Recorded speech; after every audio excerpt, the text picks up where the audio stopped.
I moved to a neighborhood in a small town north of Denver about a year ago. I had just gone through a pretty nasty divorce at the time, and I needed a house small enough that I could afford on a single salary, and that was far enough away from my ex's family that they wouldn't come around bothering me. The house itself was an 1,100-square-foot little bungalow, and it was the last house on the block before it turned into a dead end. Beyond that was a small forested area, densely packed with trees, but still not fully concealing the sounds and lights of the expressway. My neighbors were a mix of young families and retirees, and I had no issues with any of them. One afternoon, a couple of weeks after moving in, I was unpacking the last of my boxes and trying to figure out the inner workings of my new steam cleaner when there was a knock on my door. Sweating, and with a homely bun on top of my head, I opened the door to see my neighbor Sarah smiling warmly and elegantly. She held the stems of 2 wine glasses between the fingers of one hand. In her other hand, a bottle of white wine. Sarah and I had hit it off the first day I moved in. She was sweet and hilarious. I welcomed her in, but we eventually settled into 2 folding chairs on the front porch, drinking wine and chatting about nothing of significance. Halfway through the bottle of wine, Sarah cleared her throat and mindfully crossed her legs into a crisscross position, rotating slightly more towards me. She smiled at me sympathetically, and it caught me a bit off guard. Laughing softly and awkwardly, I asked her what she was thinking. "I'm really hoping someone's told you already, because if not, I have to tell you and—" She trailed off, laughing uncomfortably and tucking her hair behind her ear. She stared at her hands for a moment. "What are you talking about?" An irrational thought that it had something to do with my ex intruded on my mental space, and my heart began hammering in my chest as I fought to keep Sarah's gaze. "Has anyone said anything to you about the knocking at night? Anyone from the HOA or another neighbor?" "No? Knocking?" I stammered, feeling a little tipsier than I'd planned to and swiveling a bit towards Sarah. "It wouldn't have started yet, but soon.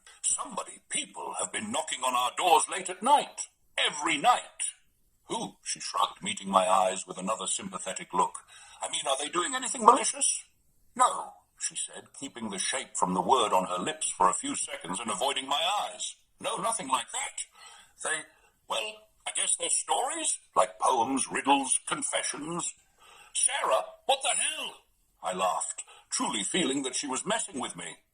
People are just opening their doors late at night, all willy-nilly, and just listening to these random-ass people's stories. Okay, thank you for the heads up. No, I know how it sounds, I really do, and if you don't believe it, okay? But I wanted to tell you because when you hear the knocking, probably tonight, you shouldn't ignore it. You have to answer, and you have to listen, okay? You listen until they're done, no matter what they say. Sarah was expressionless. I could see clearly that she was in fact not being mischievous and silly, and she was not amused by her account of the knocking. I began to consider that she may have had a mental difference and was experiencing a delusion or something similar, but I could feel that it was real to her. "Okay, Sarah, I'm sorry I laughed, and I hear you." She nodded and patted my knee softly, stood up, and said she was headed home. My eyes wide in disbelief, I got up quickly and walked into my house as Sarah walked away towards her own, neither of us caring to retrieve the empty wine bottle or glasses. I spent the rest of the evening stepping over boxes instead of moving them, snacking on various items straight out of grocery bags, and watching true crime documentaries on YouTube. Halfway through a Dharma body language analysis, I heard a soft rap on my front door, and my bloodstream filled with a moderate amount of adrenaline. "No way! No way! No freaking way!" I said aloud to nobody at all, hobbling over to the front door with my left foot asleep. I looked through the small window on the front door and saw a relatively small and normal-looking old woman peering back at me. She wore a lilac sweater and pearls around her neck. I opened the door, frustrated but curious. "Hello! Hello, miss. Welcome to the neighborhood. I'm sure you feel this is a bit unorthodox, but it happens to be time for our visit, if you'll have me." I was about to have a heart attack. The lady herself was totally non-threatening. but the circumstances had me feeling a strange numbness and shock about the situation. Had I moved into the neighborhood of a cult? Maybe it was a crazy tradition, but Sarah hadn't spoken about it the lovingly, slightly embarrassed way you might expect someone to talk about their weird hometown traditions. She was somber. I'm not dressed, but I can listen from here. The lady nodded politely and began. I've written you a poem. She looked quickly up at me with a girlish smile of pride. She reached into her sweater pocket and pulled out a small folded paper. I nodded, trying to hide my anxiety and impatience. A small undertaking grows greater when idleness feeds the weight of later. Each moment passes a silent loss, stealing time. What is the cost? The woman peered past me into my living room, her gaze meeting a stack of boxes piled next to my coffee table covered in grocery bags and open snack containers. Sorry, just moved in, I said, smiling. 5 days ago, dear. Are you finished? I asked, no longer hiding my irritation. She nodded, her eyes meeting mine with what seemed like authority. I closed and locked the door, turning towards my living room and feeling the hot sting of anger and insecurity rise up my spine. I wasn't offended by the old lady's judgment, but triggered by it. Nolan used to walk in the front door, scan the house, and berate me for every unfinished chore. Lousy bitch. Sad excuse for a woman. The little mantra of he can't hurt you anymore doesn't do much for the deep-seated learned belief that those things are, in fact, true. It didn't matter if he wasn't here to think these things about me. I believed them now. I fell asleep the same way I spent the day, on my couch, surrounded by snacks and boxes, with YouTube's algorithm crafting me an ongoing cocktail of educational and disturbing entertainment. I wasn't a procrastinator. Objectively, I was probably going through the natural ups and downs that come with moving.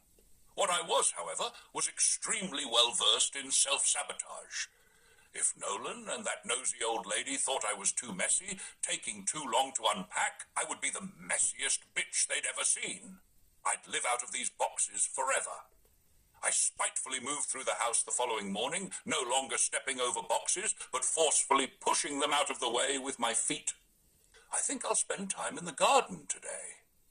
So I spent the entire day doing yard work. I pulled weeds. I swept away the gritty powder of leaves that fall left behind on my driveway.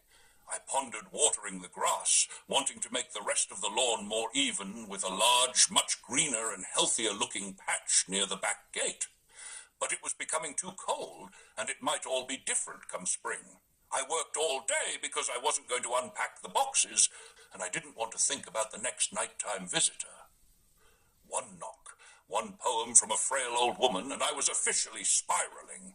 I was fighting the delusion that these visitors had something to do with Nolan. I knew it couldn't be, and I yanked that belief out of my mind with every weed I pulled until my arms ached and sweat stung my eyes. Weird West Coast hazing bullshit. I finally came inside to shower and eat. I opened a fifth of whiskey I'd gotten as a moving-in gift, downed half, and crashed on the couch. Boxes untouched. Dharma's droning Midwest accent playing over the silence, and a container of spinach dip starting to smell sour. But the yard looked fantastic, and the rest of the lawn would catch up to that beautiful emerald green patch someday. Around 1 a.m., there was a knock on my door. Expected, but startling nonetheless. I got up slowly, the liquor sloshing in my stomach. So quickly accumulated that it didn't even have a chance to disperse.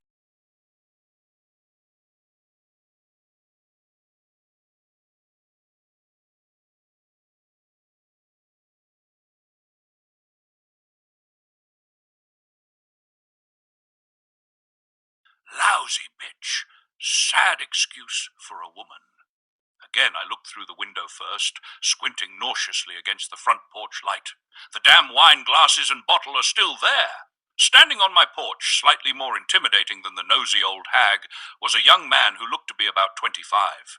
He was fit and tall and clasped his hands behind his back like a business grad at a job fair. As I opened the door, he moved a few strands of his dark hair away from his eyes and gave me a friendly-looking smile. "Ma'am," he spoke in a lilted voice. Being half drunk, half sick, and half asleep, I skipped the pleasantries and gestured for him to share his story. He unfolded a perfectly neat piece of paper, looking a bit embarrassed and eager. I almost kind of liked him. "A riddle. It's "It's a riddle," he said, looking up at me and back down at the paper a couple of times. "I offer you escape when you feel pain. I leave you empty, but you come back again. What am I?" I squinted my eyes at him, unsure of how to read him and unsure whether he was reading me. "Jameson, apparently," I said. I don't remember the moment his smile went from nervous and friendly to full-blown contempt, but I felt it in my chest. "It smells as if that's the case," he spoke, his voice flat and disgusted. I slammed and locked the door, cursing the man and stomping back to my place on the couch, but I couldn't sleep. My mind raced with flashbacks of drunken fights and broken bottles. A sinking feeling of shame pulled me down and exasperated my nausea. How many sick days did you use for no reason other than being hungover? That was when I first left Nolan. I was just trying to survive. I drowned my thoughts with the remainder of the fifth. The following afternoon, I awoke to a pounding headache and an extreme case of agitation.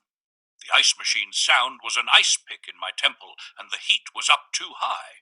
I'd had enough of my own shit and pulled myself off the couch, opened every window, and clung desperately to Tylenol and Gatorade as I finally unpacked every box and cleaned the house. I was sick and sluggish. My insecurities were burning on the surface of my skin, and my anxiety was screeching in my mind. But I pulled through and made the house look a little more like home. I traded the true crime videos for an exceedingly more wholesome Bob's Burgers and repeated the mantras my old therapist had equipped me with. I am enough as I am. Their words are a reflection of them, not me. I took a break to make a cup of tea and stared out the kitchen window into my backyard. A growing sense of pride filled my heart that the house was becoming as beautiful as its outdoor counterpart. I cocked my head, again noticing the lawn. How is that damn patch even greener yet? Why is the rest browning so fast? It's no less than 40 degrees. I trust that everything will fall into place in time. Midnight was upon me in no time, and I tucked myself into my little bed on the couch, stretching my legs out and embracing comfort and rest. I felt more at peace with myself and my home. Just as I began to nod off, I heard the inevitable knock on my front door. The whole thing was getting old, but I wasn't going to let it get me upset again. I set an intention to treat whoever the visitor would be with kindness. I didn't understand or agree with this ritual, but I lived here now. I wouldn't take it personally, and I would respectfully listen and go back to sleep. I opened the door gently, peering at my visitor with curiosity. Black hair, blue eyes, collared shirt. My heart hammered in my chest, and the sickening, familiar sense of floating invaded my body, something between vertigo and the seventh layer of hell. I knew it wasn't actually Nolan, but damn, he looked a lot like him, and PTSD is one hell of a trip. My mouth went dry, and I held onto the doorframe aggressively. I nodded with everything I had left in me, urging the man to tell his story. "Hi! I know it's extra late, I'm sorry. This whole thing is a little silly, right?" he said, sensing my discomfort and smiling sympathetically. "It's okay." "Want to come sit? Here, on the porch? You seem very tired." He gestured gently towards the chairs and the table that still held the wine bottle and glasses. "I'm sorry, I forgot again." No, it's fine. I can stand here," I said. "Great, okay. I have a confession, but that feels a bit heavy, so I'm going to make it into a game. Cool?" He seemed perfectly kind, but I felt half dead in my body, and I wasn't interested in playing along. I nodded nonetheless. "Okay, I start with a sentence or two and you finish it." I actively pressed into the four corners of my feet like that yoga teacher taught me. "Okay. When I feel overwhelmed, I like to cry." He chuckled warmly. "Okay, nice one. Okay, it's only fair for abusers to be held accountable." "Right! Can't argue with that. You're doing great, even at the expense of..." A cringe-inducing ringing in my ears nearly put me on the floor. "What is this? Can you just tell me your thing? I'm not feeling well, please." "Okay, no worries. That's a tough one. Last one, and it's just like a poll, okay? You'll like it." Slow, deep breaths. I did the best I could with what I had. His transgressions running around in my head. I'm a mangled mess of the words he said, tear-stained cheeks and eyes stained red. He can't be stopped, so he has to be. I gathered every bit of power I had to slam the front door shut, but the man blocked it with both hands, pushing firmly and gritting his teeth. "He has to be! He has to be!" he shrieked, eyes bulging as his 2 hands countered the force of my entire body on the door. Finish it! Finish it, damn it, and be done with it! You need to let this go! Dead! I screamed, my voice breaking and threatening to tear my throat. Dead! He had to be dead! He couldn't be stopped, so he had to be dead! It was him or me! You don't understand. I sobbed and slid down the door to the cold ground, rounding my body into a ball. I don't know when the man left. I don't know how long I lay on the wood floor with the front door wide open, and I don't know how long it'll be until they take me away. I'm staring out my kitchen window, smoking a cigarette. I don't remember where the greener patch of grass was. It's all covered in snow.